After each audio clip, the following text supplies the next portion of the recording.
नमस्कार दोस्तों, स्वागत करता हूं आप सभी लोगों का यूपीएससी वाला पे। मैं हूं मोहम्मद आसिम और मैं आप लोगों को हिस्ट्री पढ़ाऊंगा।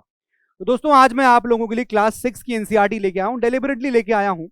वैसे कहा जाता है कि भाई आप 11th-12th की एनसीईआरटी पढ़ लीजिए, काम हो जाएगा। लेकिन स्टूडेंट्स कंप्लेन करते हैं कि सर 11th-12th की एनसीईआरटी बहुत कॉम्पैक्ट है, समझ में नहीं आ रही है। तो एक बड़ा रीजन ये होता है कि अगर आप कभी क्लास 6, 7, 8 की एनसीईआरटी देखेंगे तो ये बेसिक एनसीईआरटीज है, जिसका बेस एकदम क्लियर नहीं है, जिसको बिल्कुल भी जानकारी नहीं है, वो क्लास 6, 7, 8 की एनसीईआरटी पढ़ेगा तो उसका बेस स्ट्रांग हो जाएगा, नींव स्ट्रांग हो जाएगा। और एक बार आप वो बिंदु बिंदु पॉइंट्स पकड़ लेंगे इन 6, 7, 8 एनसीईआरटी की, तो 11th-12th में आप वही बिंदु पॉइंट्स को कनेक्ट करके अपना पोर्शन, अपना हिस्ट्री स्ट्रांग कर सकते हैं। ठीक है, इसीलिए मैं आपके लिए क्लास 6 की एनसीईआरटी से यहाँ शुरू कर रहा हूँ और मैं पूरे लेक्चर में सिर्फ एनसीईआरटी पे स्टिक रहूंगा। देखो यार दोस्त, एक स्ट्रैटेजी फॉलो करना। अगर यहाँ एनसीईआरटी कक्षा 6 की पढ़ रहे हो तो सिर्फ कक्षा 6 पढ़ो। वैसे तो देखो आता है पूरा हिस्ट्री, तो कितना भी पढ़ा लो, है ना। लेकिन हम अपने इस लेक्चर को क्लास 6 की एनसीईआरटी पे ही स्टिक करेंगे। क्लियर है? तो चलिए शुरू करते हैं। चैप्टर नंबर 1, ये आपका टॉपिक्स टू बी कवर्ड है। मेरा वैसे बता देता हूँ कि मेरा ये टॉपिक्स टू बी कवर्ड से ज्यादा कुछ लेना देना होता नहीं है ना। पढ़ाना तो क्योंकि पूरा चैप्टर ही है, तो ये इस ज्यादा मैटर नहीं करता है।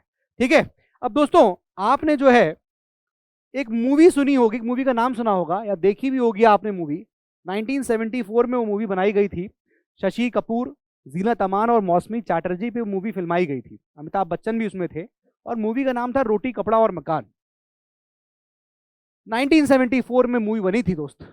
बहुत ही अच्छी मूवी थी, बहुत ही जबरदस्त मूवी थी और ये उस वक्त के सिनारियों को, सोसाइटी को बता रही थी। कितनी टफ सिचुएशंस थी उस वक्त, इसलिए आप मूवी भी देखिए। मूवी का नाम क्या है? रोटी कपड़ा और मकान।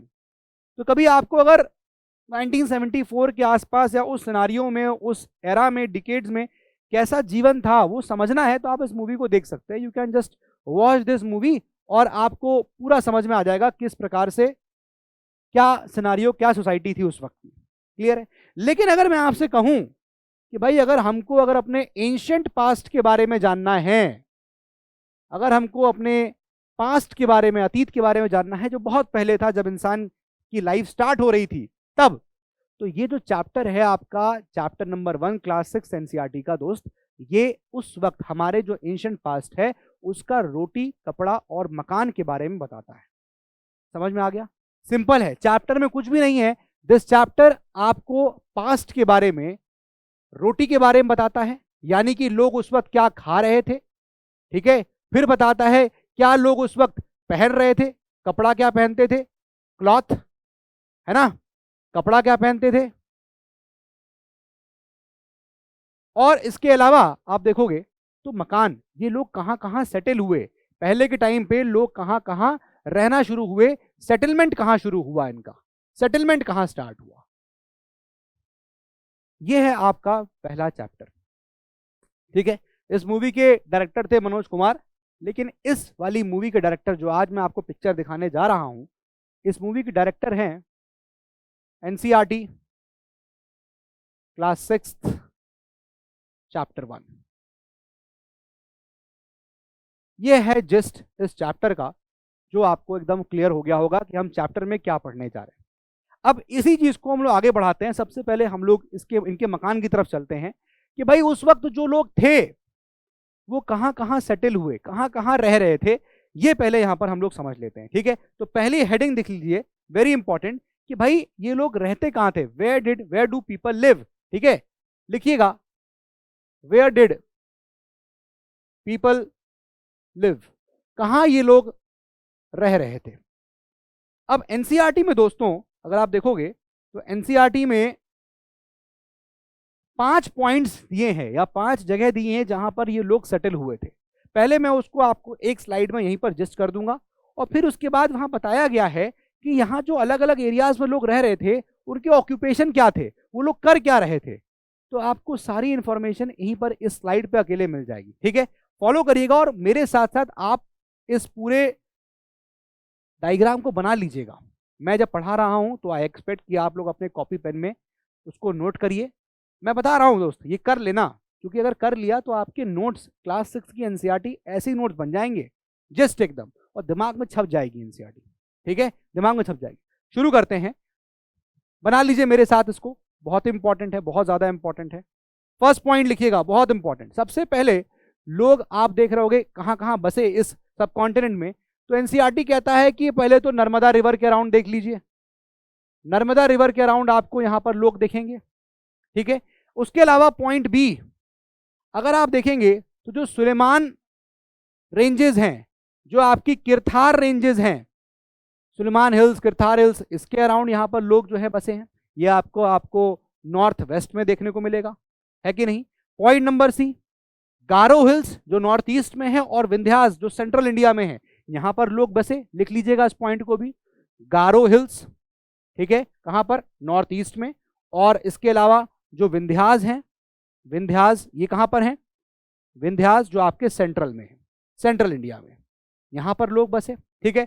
पॉइंट नंबर डी लिखिए, और कहां कहां लोग बसे, इंडस रिवर के अराउंड लोग यहां बसे। तो जो इंडस रिवर थी, जो इंडस नदी है, इंडस और जो उसकी ट्रिब्यूटरीज है, इसके अराउंड भी यहां पर लोग बसे। अब इसके बारे में तो आप जान ही रहे हैं, है ना, आपने काफी सुना होगा इंडस वैली सिविलाइजेशन के बारे में, तो यहां पर लोग बसने लगे। एंड इसके अलावा वेरी वेरी इंपॉर्टेंट पांचवा पॉइंट जो आपको यहां पर याद होना चाहिए वो है क्या, प्लीज नोट करिए, प्लीज नोट करिए, कि Ganga and it's tributaries, Ganga और इसकी ट्रिब्यूटरीज के अराउंड भी लोग जाके यहां पर बसने लग गए। पॉइंट क्लियर हो गया। एनसीईआरटी में ये चीज आपको 2-3 पेजेस में दी गई है, और अब इन 2-3 पेजेस में इन सब के बारे में इंफॉर्मेशन दी गई है। मैं सब कुछ आपको एक ही जगह लाके दे रहा हूं ताकि आपके नोट्स यहीं प्रिपेयर हो जाएं। दोस्तों फॉलो करते रहिएगा। अगर मैं बात करूं, अब मैं बात कर रहा हूं आपसे कि नर्मदा रिवर की, नर्मदा रिवर के अराउंड जो लोग थे, समझ में आ गया। पहले तो देख लिया हमने कि रोटी कपड़ा मकान हम देखने जा रहे हैं, तो मकान सेटलमेंट कहां कहां हुआ, सेटलमेंट्स की जगह जगह आ गई। अब यहां पर जो लोग सेटल हुए वो करते क्या थे, पॉइंट नंबर 1 देखिए, नर्मदा के अराउंड जो लोग थे उनका यहां पर क्या ऑक्यूपेशन था, वो लोग कर क्या रहे थे। तो यहां पर आप नोट करिएगा, पीपल की जगह आप ऑक्यूपेशन की जगह पीपल लिख लीजिए। दोस्तों यहां 2 पॉइंट्स आपको याद करने हैं। पहला, यहां पर जो लोग रह रहे थे दे वर स्किल्ड गैदरर्स, नोट करिएगा क्या थे ये लोग दोस्तों स्किल्ड गैदरर्स थे। अब स्किल्ड गैदरर्स का क्या मतलब है, स्किल्ड गैदरर्स का मतलब है कि ये फूड की गैदरिंग करते थे अपने खाने के लिए, फूड हो गया, फ्रूट्स हो गया, रूट्स हो गया, इन सब चीजों की। और जो यहाँ के लोग थे ना, उनको बहुत ही गजब की नॉलेज थी, वास्ट नॉलेज थी उनको प्लांट्स की पहचान करने में। मतलब वो जानते थे ये वाला प्लांट खाएंगे तो बड़ा अच्छा फायदेमंद है, ये वाला नुकसानदेह है, ये सब जानते थे, ठीक है। तो ये स्किल्ड गैदरर्स थे, मतलब कहने का ये है कि ये फूड गैदरिंग करते थे, ठीक है, फूड गैदरिंग हो गया, फ्रूट्स हो गया, ये सब काम करते थे। और इसके अलावा अगर आप देखोगे तो जो लोग थे, पॉइंट नंबर 2, हंटेड एनिमल्स, ये जानवर की भी हंटिंग करते थे और जानवर को मारकर ये खाते थे। समझ में आ गया, रोटी कपड़ा मकान, ठीक है ना, कहां रह रहे हैं ये समझ में आ गया, क्या खा रहे हैं वो भी समझ में आ गया। क्लियर हो रहा है, बात समझ में आ रही है। डिटेलिंग क्या खा रहे हैं बहुत डिटेल्स और आगे आएगा, ठीक है, आगे वाले चैप्टर्स में, लेकिन फिलहाल के लिए इस एनसीईआरटी में आपको इतना ही बताया गया। अगर मैं बात करूं आपसे सुलेमान और किरथार रेंजेस की, दोस्तों यहां पर जो लोग है ना, यहां पर लोग विलेजेस में रहने लग गए थे। यहां पर लोग जो है वो विलेजेस में रहते थे। पहला पॉइंट ये इंपॉर्टेंट है, ध्यान रखिएगा। तो देखिए लोग कैसे आ गए, स्किल गैदरर्स है पहले, ये निकलते होंगे इन सर्च ऑफ फूड, है ना, खोजते हैं। यहाँ पर लोग गांव में रह रहे हैं, और इंपॉर्टेंटली अगर आप देखोगे कि इस जगह जो लोग रह रहे थे, ठीक है ना, इस जगह जो लोग रह रहे हैं, इंपॉर्टेंटली ग्रोइंग क्रॉप्स। अब वो यहाँ क्रॉप्स ग्रो करने लगे, ये क्रॉप्स ग्रो करने लगे। और क्रॉप्स कौन से यहां पर देखने को मिलता है, क्रॉप्स मिलते हैं वीट, क्रॉप्स मिलता है वीट, क्रॉप्स मिलते हैं बार्ले, ये क्रॉप्स मिलते हैं। बात समझ में आ रही है। ये कुछ आपका 8000 साल पहले की बात है, समझ में आ रहा है। इस पॉइंट को भी आप चाहे लिख लो, ये आपका 8000 ईयर्स अगो की बात है। क्लियर हो रहा है। तो यहां पर पता चला कि पहले भाई लोग अपने खाने को ढूंढने निकलते थे, फूड गैदरिंग करते थे, कलेक्ट करते थे। अब यहाँ पर लोग क्रॉप्स का, ग्रोइंग क्रॉप्स देखने को मिल रहा है इस एरिया में जो लोग रह रहे थे। और सिर्फ इतना ही नहीं, इसके अलावा आपको देखने को मिलेगा कि भाई अभी तक तो हंटिंग कर रहे थे एनिमल्स की, अब इस एरिया में जो लोग रह रहे थे वो रियरिंग कर रहे थे एनिमल्स की। रियरिंग ऑफ एनिमल्स हो रहा था, रियरिंग एनिमल्स, शीप, गोट, कैटल, ये सब चीज यहां पर देखने को मिल रही। पॉइंट समझ में आ गया। अगर मैं सी की बात करूं, यहां पर अगेन वेरी वेरी इंपॉर्टेंट, आ जाइए देखिए। अगर मैं यहां इसकी बात करूं तो भाई विंध्यास वो एरिया है जहां पर सबसे पहले हमको चावल की खेती देखने को मिल रही है। इस एरिया में सबसे पहले, छोड़ दीजिए अभी, आप ये लिखिए कि विंध्यास की बात करें तो यहां पर आपको राइस की खेती देखने को मिल जाती है, राइस। आप देख रहे हो किस प्रकार से यहाँ पर डिफरेंट डिफरेंट एरियाज में जहां लोग सेटल हुए वहां वो क्या क्या कर रहे थे और क्या क्या कैसे कैसे जी रहे थे। अगर मैं बात करूं इंडस एंड ट्रिब्यूटरीज की, तो ये आपने तो बहुत अक्सर मतलब बहुत सुना ही होगा इंडस वैली सिविलाइजेशन के बारे में, है ना, हड़प्पन सिविलाइजेशन के बारे में। लेकिन अब इंपॉर्टेंट फीचर क्या था हड़प्पन सिविलाइजेशन का? इंपॉर्टेंट फीचर इसका ये था कि यहां पर अब हुआ क्या, सिटीज फ्लरिश होने लगे, है कि नहीं? Cities flourished. अब लोग जो है जो पहले यहां पर गांव में रह रहे थे, लिविंग इन दी विलेजेस, आप देखोगे 4700 ईयर्स अगो आते आते, ये आपकी कहानी कुछ 4700 ईयर्स अगो की कहानी है। यहां आते आते लोग जो है वो इंडस के अराउंड रह रहे थे और यहां पर शहर बनने लगे थे। आपने देखा सिटी ऑफ हड़प्पा, मोहनजोदड़ो, ये सारे सिटी आप देख रहे हो, है कि नहीं?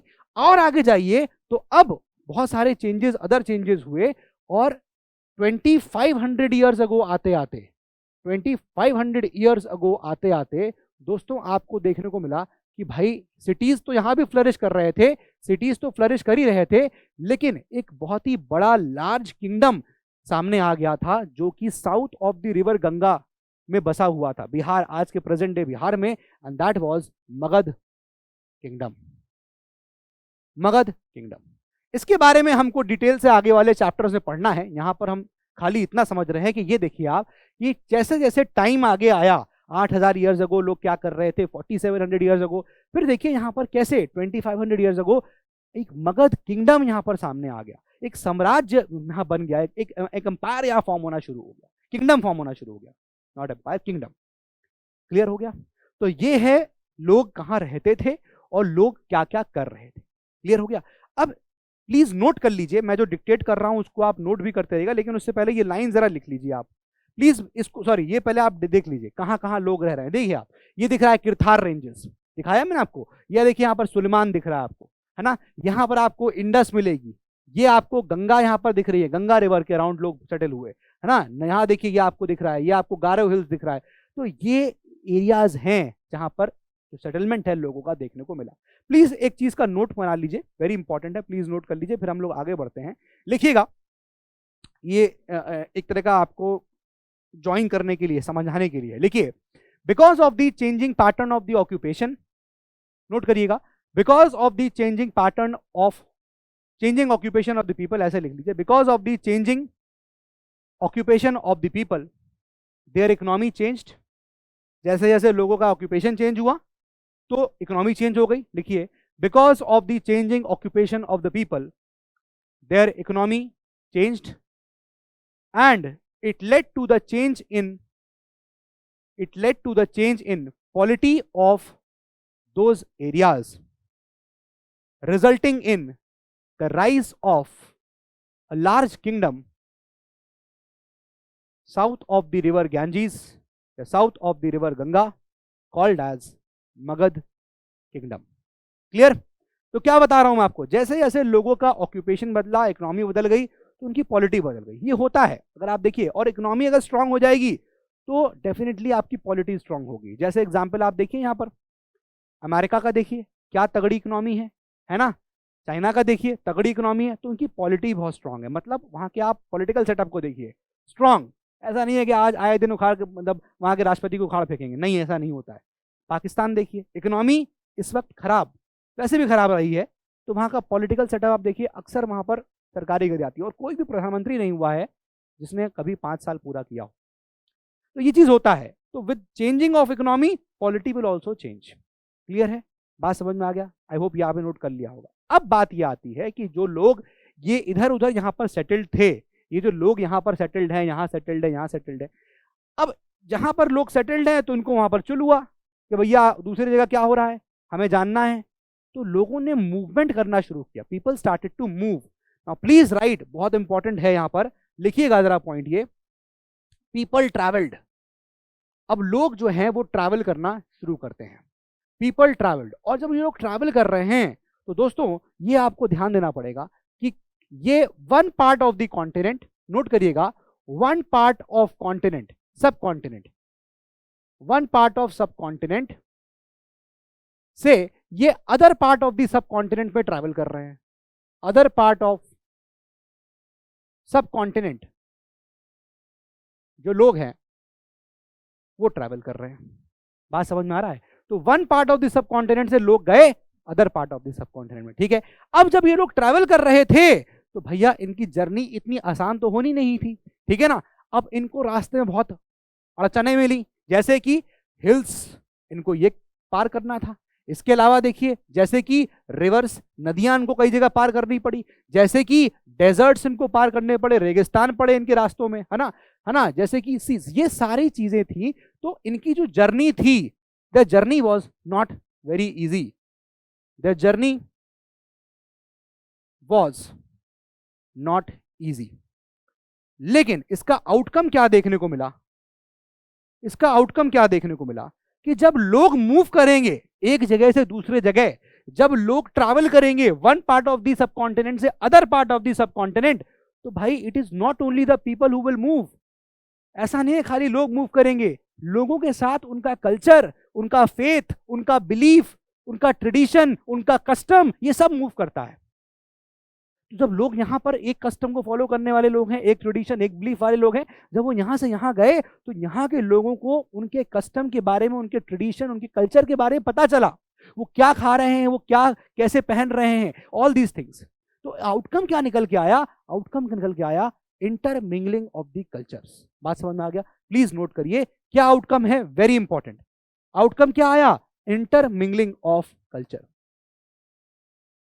Intermingling of culture. बात समझ में आ गया? होगा कि नहीं होगा? कुछ भी रटना नहीं है, बिल्कुल एकदम सीक्वेंस में आपको लगेगा कि हाँ यार ये तो सही बात है।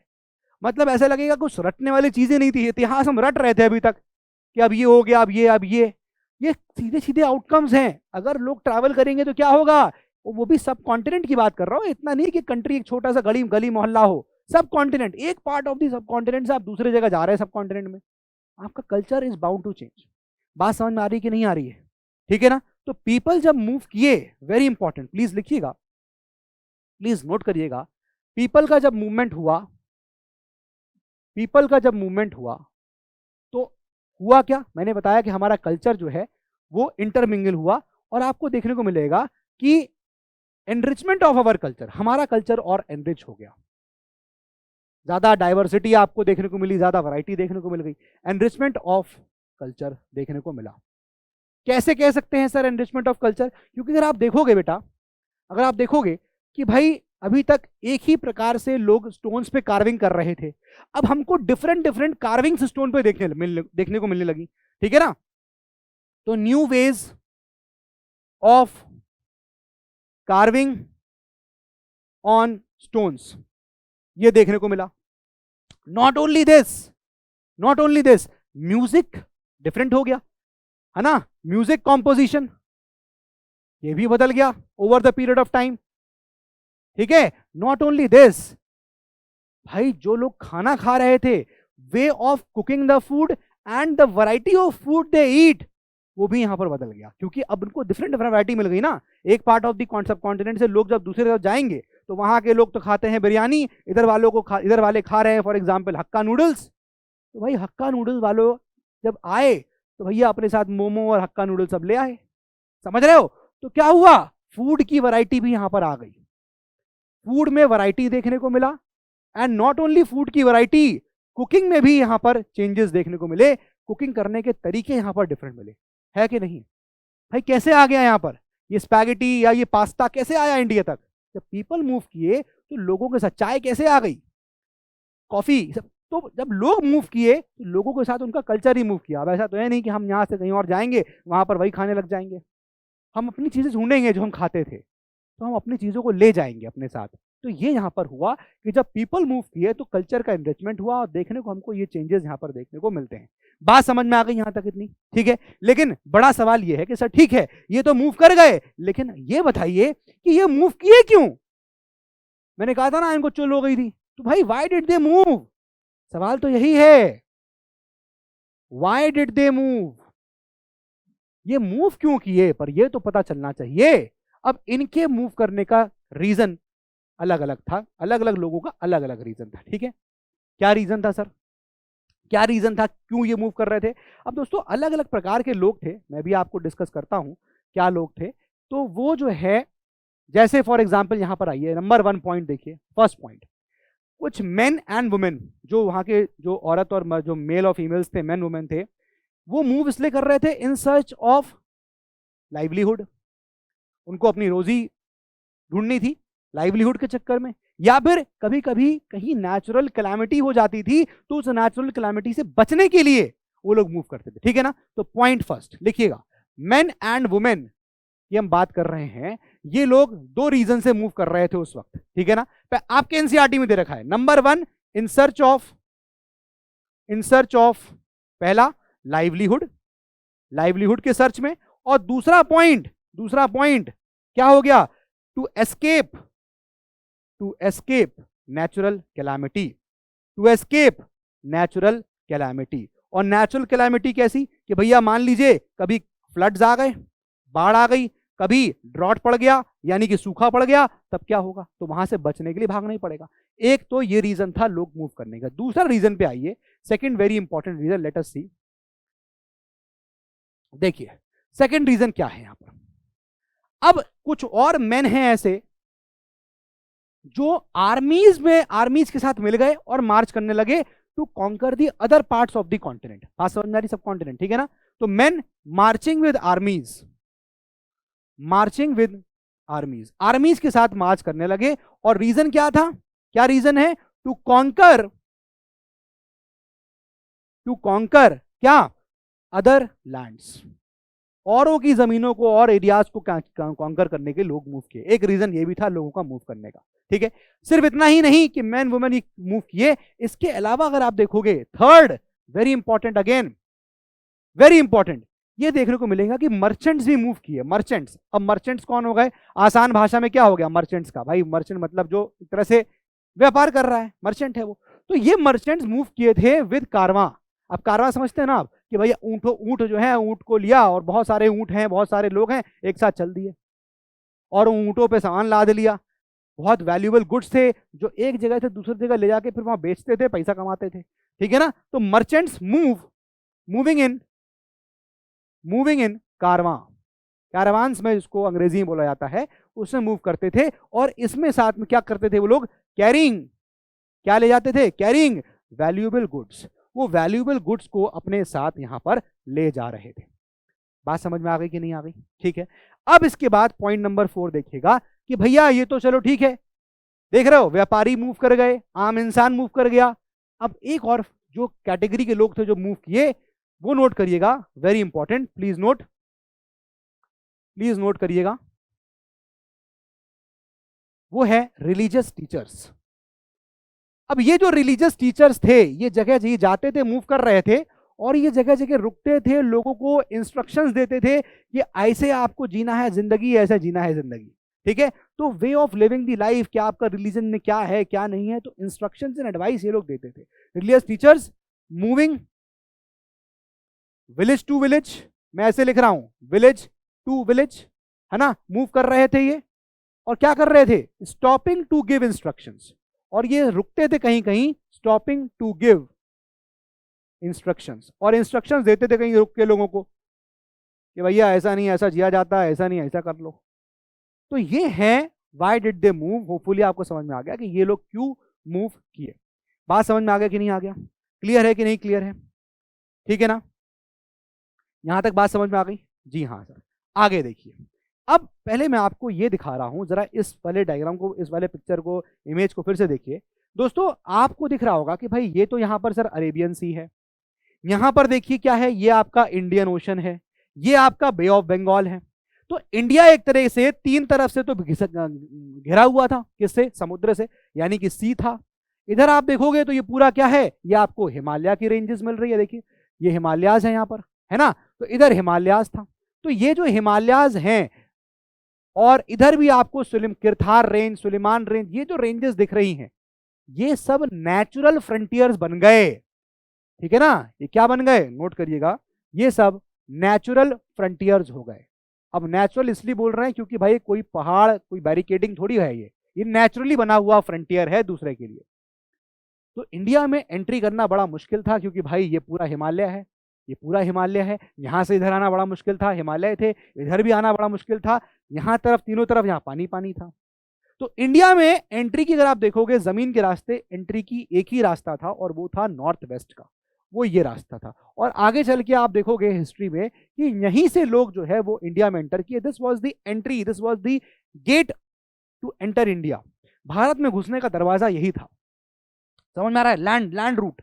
और इसकी चाबी किसके पास होगी, इसके लिए अक्सर इस वाले एरिया में लड़ाइयां देखने को मिली हैं। और जब जब यहां लड़ाई हुई है, आप देखोगे जब जब यहां लड़ाई हुई है तो इंडिया के अंदर डायनेस्टिक चेंजेस देखने को मिले हैं। अक्सर ऐसा हुआ, कई बार ऐसा हुआ। मैं कई आपको एग्जाम्पल भी कोट करूंगा, कई एग्जाम्पल कोट करूंगा कि जब जब यहां लड़ाई हुई है तब तब अक्सर देखने को मिला है कि इंडिया में डायनेस्टिक चेंजेस देखने को आए हैं। बात समझ में आ रही है कि नहीं आ रही है? तो ये नेचुरल फ्रंटियर्स थे और इन नेचुरल फ्रंटियर्स को क्रॉस करना बड़ा ही मुश्किल काम था, लेकिन लोगों ने क्रॉस किया इन नेचुरल फ्रंटियर्स को और क्रॉस करके वो इंडिया के कौन सा इस सब कॉन्टिनेंट में अंदर आ गए।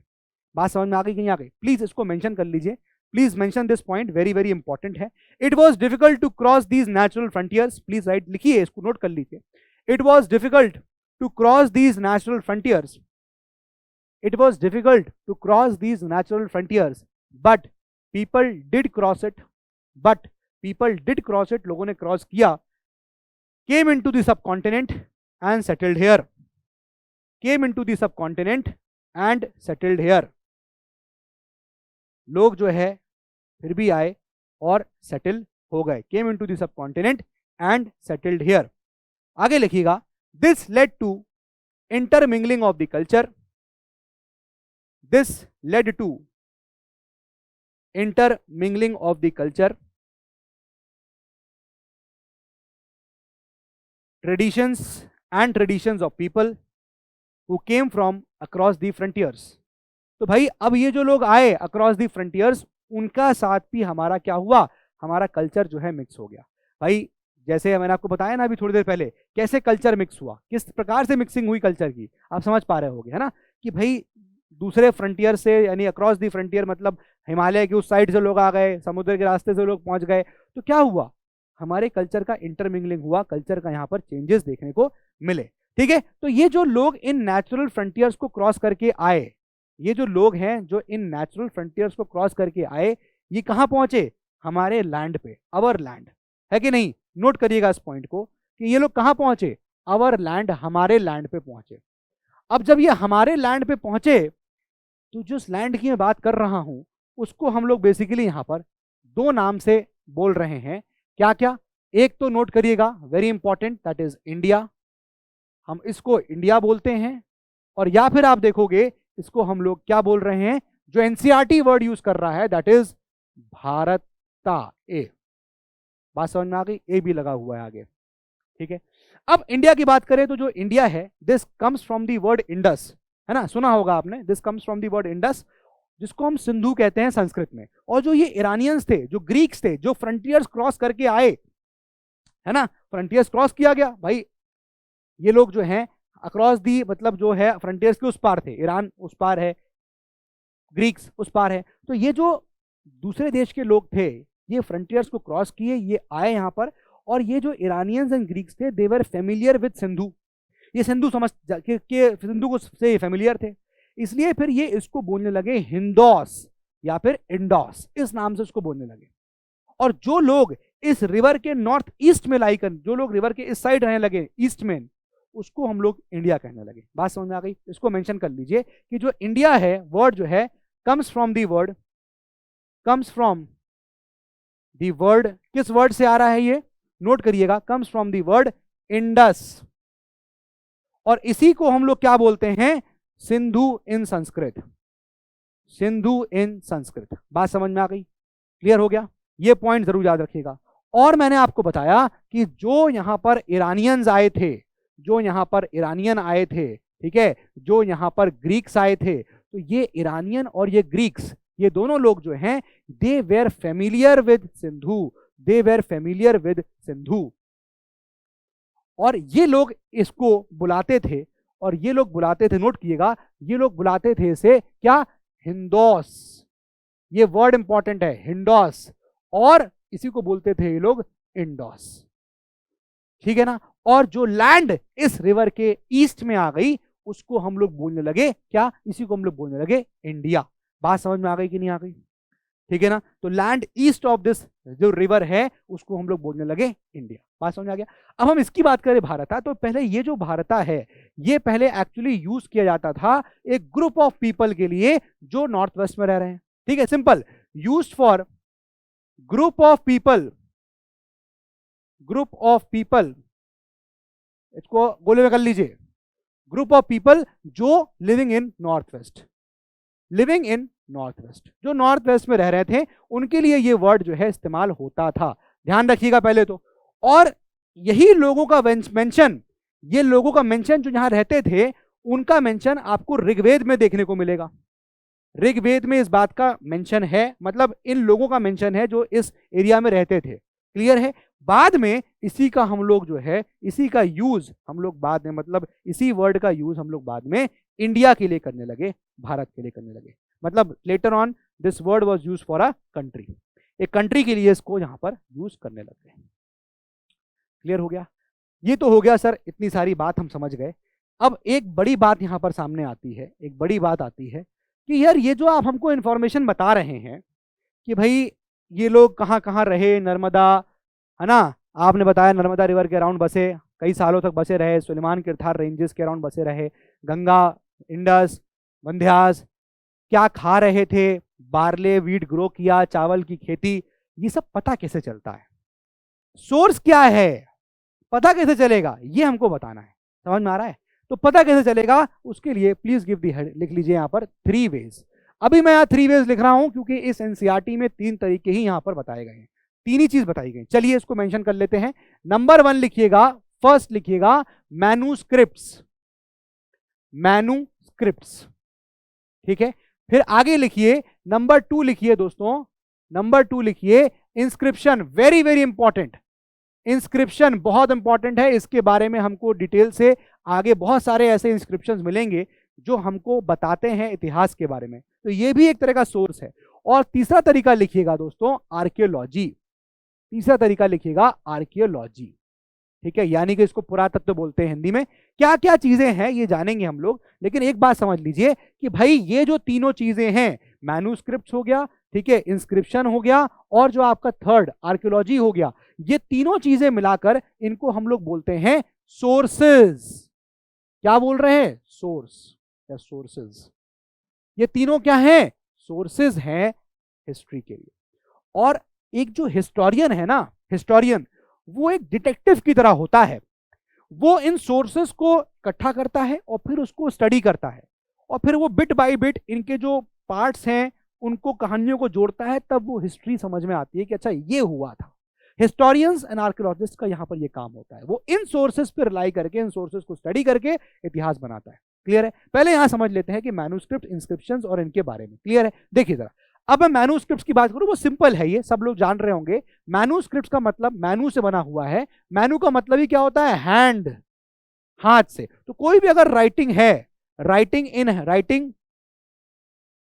राइटिंग फ्रॉम हैंड्स, वो क्या हो जाएगा? आपका मैन्यूस्क्रिप्ट हो जाएगा। बात समझ में आ गया?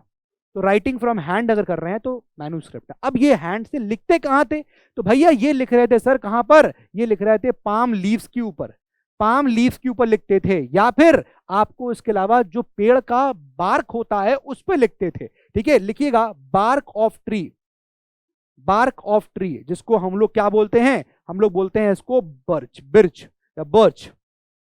क्लियर है? यहां पर लिखी जाती थी। अब इन मैन्यूस्क्रिप्ट्स की बात करें अगर हम लोग, तो ये मैन्यूस्क्रिप्ट्स में आपको देखने को मिलेगा कि भाई ये कौन कौन सी लैंग्वेजेस का यूज कर रहे हैं, कौन कौन सी लैंग्वेजेस आपको देखने को मिल रही हैं।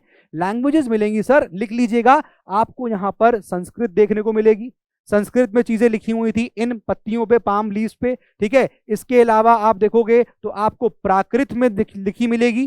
ठीक है, इसके अलावा आप देखोगे तो आपको यहां पर मिलेगी तमिल में। ठीक है, तमिल में मिलेगी। ये लैंग्वेजेस हैं जो हमको इन मैन्यूस्क्रिप्ट्स पे देखने को मिली है। पॉइंट ये है कि सर ये बताइए कि इन मैन्यूस्क्रिप्ट्स पे लिखा क्या होता था, इन मैन्यूस्क्रिप्ट्स पे क्या मेंशन होता था। तो इन मैन्यूस्क्रिप्ट्स पे मैं ऊपर लिख दे रहा हूं, वेरी इंपॉर्टेंट, नोट करिएगा, इन मैन्यूस्क्रिप्ट्स पे रिलीजियस बिलीफ्स लिखे होते थे कि क्या रिलीजियस बिलीफ्स हैं वो हमको यहाँ पर मेंशन होते थे, ठीक है ना। इसके अलावा आप देखोगे कि भैया जो राजा थे उनके बारे में यहाँ पर होता था, lives of king, lives of Kings, इनके बारे में यहाँ पर होता था, ठीक है। बहुत सारी ऐसी एपिक्स भी होती थी, बहुत सारी ऐसी पोएम्स भी होती थी, बहुत सारे ऐसे प्लेस भी होते थे जो हमको मैन्युस्क्रिप्ट्स के थ्रू पता चलते थे कि ये प्लेस था, ये इस पे लिखे होते थे, ठीक है ना। आपको इसके अलावा नॉट ओनली दिस, आपको दोस्तों इसके अलावा मेडिसिन और साइंस के बारे में भी इन मैन्युस्क्रिप्ट से हमको पता चला है ना। मेडिसिन एंड साइंस के बारे में भी हमको पता चला है। तो ये हो गया आपका मैन्युस्क्रिप्ट, ठीक है। लेकिन इन मैन्युस्क्रिप्ट के साथ एक बहुत बड़ी दोस्तों प्रॉब्लम थी। क्या प्रॉब्लम थी सर? प्रॉब्लम ये थी कि over the period of time ये मैन्युस्क्रिप्ट या तो डिस्ट्रॉय हो गई या इनको कीड़े मकोड़े खा गए, ठीक है। हालांकि वैसे बहुत सारी मैन्युस्क्रिप्ट्स अभी भी प्रिजर्व्ड हैं, आप टेंपल चले जाइए, आप मोनास्ट्रीज चले जाइए, वहां पर मिलेंगी। लेकिन बहुत सारी ऐसे मैन्युस्क्रिप्ट्स थी वो उनको खा गए, वो कीड़े खा गए, डिस्ट्रॉय हो गई, क्योंकि ऑब्वियसली इनको प्रिजर्व करना बड़ा ही मुश्किल काम है। पाम लीव्स पे लिखी हुई है, बात समझ में आ गया। इंस्क्रिप्शंस की बात करेंगे तो इंस्क्रिप्शन है दोस्तों, जो बात है इंस्क्रिप्शन देखिएगा, इंस्क्रिप्शन की बात ये है कि ये तो लिखा जा रहा है किस पे, पाम लीफ पे, लेकिन ये थोड़ा हार्ड सरफेस पे लिखा जा रहा है। लुक नोट करिएगा, रिटन ऑन हार्ड सरफेस। समझ में आ रहा है कि नहीं आ रहा है? ये थोड़ा हार्ड सरफेस, क्योंकि देखो इंस्क्रिप्शन है, इंस्क्राइब्ड है पत्थरों पे, स्टोन्स पे, मेटल्स पे लिखा हुआ है, ठीक है। हार्ड सरफेस, ठीक है, नोट करिएगा हार्ड सरफेस। अब हार्ड सरफेस की हम बात कर रहे हैं तो क्या हो गया हार्ड सरफेस, मतलब सर हो गया स्टोन्स, पत्थरों पे, मतलब क्या हो गया सर, हो गया मेटल्स, इन पे लिखा हुआ था। बात समझ में आ रहा है? इसके अलावा इसमें होता क्या था, इसमें ऑर्डर्स ऑफ द किंग लिखे होते थे, किंग्स के orders, order of the Kings, orders of the king. अब ऑर्डर क्यों लिखवाता था किंग? ताकि किंग चाहता था कि लोग इसको देखें, पढ़ें और ओबे करें इन ऑर्डर्स को, कि किंग के क्या ऑर्डर्स हैं, है ना। तो लोग जो है इन ऑर्डर्स को वो देखें, सी, उसको पढ़ें, रीड, और इसके अलावा सी रीड, और इसके अलावा क्या करेंगे, सी रीड और ओबे करेंगे। साथ में आप देखोगे तो जो राजा होते थे वो अपनी विक्ट्रीज के बारे में वो भी मेंशन करते थे, विक्ट्रीज ऑफ द बैटल भी आपको देखने को यहां पर मिलती थी। अब एक इंस्क्रिप्शन है जो आपके इसी एनसीईआरटी में मेंशन किया गया है, ठीक है, उसके बारे में हमारे पास डिटेलिंग जो है वो क्लास 7th में आएगी, लेकिन मैं आपको दिखा दे रहा हूं, उसकी इमेज भी यहां पर लगी हुई है। ये देखिए, ये तो देखिए पहले मैन्युस्क्रिप्ट है, ये आप देख सकते हैं मैन्युस्क्रिप्ट। अब मैन्युस्क्रिप्ट जो है, अच्छा ये पॉइंट भी आप यहाँ लिख ही लीजिए कि ये जो मैन्युस्क्रिप्ट है ना, मैन्युस्क्रिप्ट, तो भाई ये तो आपको समझ में आ गया कि मैन्यू मतलब हो गया हैंड। अब स्क्रिप्ट क्या है, जब हम लिखते हैं जिस चीज को, दैट इज अ स्क्रिप्ट। अब इस स्क्रिप्ट में अगर आप देखोगे, इस स्क्रिप्ट में दोनों चीजें होती हैं, इसमें लेटर्स भी होते हैं और इसमें साइन भी होते हैं, लेटर्स भी होते हैं और साइन भी होते हैं। जब हम इन लेटर्स को, इन साइन को, जब हम इसको रीड करते हैं, या जब हम इसको रीड करते हैं, या जब हम इसको बोलते हैं, स्पीक, तो this is nothing but the language, फिर ये लैंग्वेज हो जाती है। तो ये जो आप देख रहे हैं मैन्युस्क्रिप्ट जो होती थी, ये सब चीजें जो हैं, ये इसमें क्या स्क्रिप्ट है क्या नहीं है वो आपको समझ में आती है, ठीक है। अभी आपको फिलहाल इसमें जाने की जरूरत नहीं है, ठीक है, ये मैं आपको यहां से हटा दे रहा हूं। ये आपको समझना है फॉर द इंस्क्रिप्शन। इंस्क्रिप्शन में ये लाइन, ये इंपॉर्टेंट हो जाता है, ये आपके इंस्क्रिप्शन के लिए इंपॉर्टेंट है, क्योंकि आप देख रहे हैं ना, ये वाला कांधार इंस्क्रिप्शन है, Kandahar inscription, present day in Afghanistan, Kandahar inscription, ठीक है, ये आपका प्रेजेंट डे आपका अफगानिस्तान में हो गया। बात समझ में आ रही है? और इसी में यहां पर इंपॉर्टेंट है कि ये जो यहां पर स्क्रिप्ट है, स्क्रिप्ट वो है, क्योंकि ये डिफरेंट डिफरेंट स्क्रिप्ट में लिखा हुआ था, डिफरेंट लैंग्वेजेस में यहां पर ये लिखा हुआ है, मतलब दो आपको अलग अलग लैंग्वेज और अलग स्क्रिप्ट यहां पर देखने को मिलेंगी। ये है वो इंस्क्रिप्शन, देखो कैसे लिखा हुआ है, तो इसको डेसिफर करना, इसको समझना क्या लिखा हुआ है, ये सब काम जो है यहाँ पर होते चले। तो ये कांधार इंस्क्रिप्शन है दोस्तों, आई एम श्योर आपने इसके बारे में सुना होगा, है ना। अशोका का ये इंस्क्रिप्शन है, ये सबको पता ही होगा, अशोका का इंस्क्रिप्शन हो गया, और इसमें अशोका के जो यहाँ पर ऑर्डर्स थे वो यहाँ पर आपको देखने को मिलते हैं, ठीक है। जस्ट मैं एग्जाम्पल ले रहा हूँ कुछ कुछ चीज़ों का, ठीक है। ये कांधार इंस्क्रिप्शन प्रेजेंट अफगानिस्तान में, क्लियर हो गई यहाँ तक बातें, ठीक है। अब मैं आ रहा हूँ वापस एक बार आर्कियोलॉजी पे, अब देखिए जरा, आर्कियोलॉजी की बात करेंगे अगर हम लोग, अगर हम आर्कियोलॉजी की बात कर रहे हैं ओके। अब आर्कियोलॉजी का मतलब क्या हो गया, पुरातत्व। अब इसमें क्या होता है, यहां पर जो हिस्टोरियंस हैं, आर्कियोलॉजिस्ट हैं, वो स्टडी कर रहे हैं, क्या कर रहे हैं, पहले तो एक्सकेवेशन करते हैं, एक्सकेवेट मतलब खुदाई कर रहे हैं, डिगिंग कर रहे हैं अर्थ की, और एक्सकेवेशन से क्या निकाल रहे हैं, वो बोन्स देख रहे हैं। तो इससे क्या पता चल रहा है, कौन से एनिमल्स को वो टेम किया करते थे, कौन से जानवर उस वक्त हुआ करते थे, है ना। बोन से पता चलता है कि एनिमल्स कौन कौन से उस वक्त थे जिसका डोमेस्टिकेशन हो रहा था, ठीक है, एटसेट्रा। मतलब जानवरों के बारे में हमको पता चलता है कौन कौन से जानवर उस वक्त एग्जिस्ट कर रहे थे, हमें किस जानवरों की बोन्स मिली, कैमल मिले, क्या मिला, ये सब चीजें। इसके अलावा बोन्स के अलावा टूल्स, एक्सकेवेट किया, खुदाई करी तो टूल्स मिले, और टूल से पता चलता है कि इंसान जो है किस प्रकार के हथियार टूल्स इस्तेमाल करता था चीजों को हंटिंग करने के लिए, सब चीजों के लिए, ठीक है, टूल्स का इस्तेमाल हुआ, एक्सकेवेशन। इसके अलावा बिल्डिंग्स के रिमेन्स मिलते हैं, बिल्डिंग के रिमेन्स मिलते हैं। तो क्या पता चला हमको, रिमेन्स मिले तो क्या पता चला कि भाई कैसा ब्रिक्स का इस्तेमाल हो रहा था, है ना। तो पता चल रहा है कि भाई घर वर बड़े अच्छे बन रहे थे। अभी आप आओगे तो आपको पता चलेगा हड़प्पा में किस प्रकार के यहाँ पर हमको मिले हैं बिल्डिंग रिमेन्स, है ना। यही तो है हड़प्पन सिविलाइजेशन, खुदाई हुई है तब हमको ये साइट्स मिली।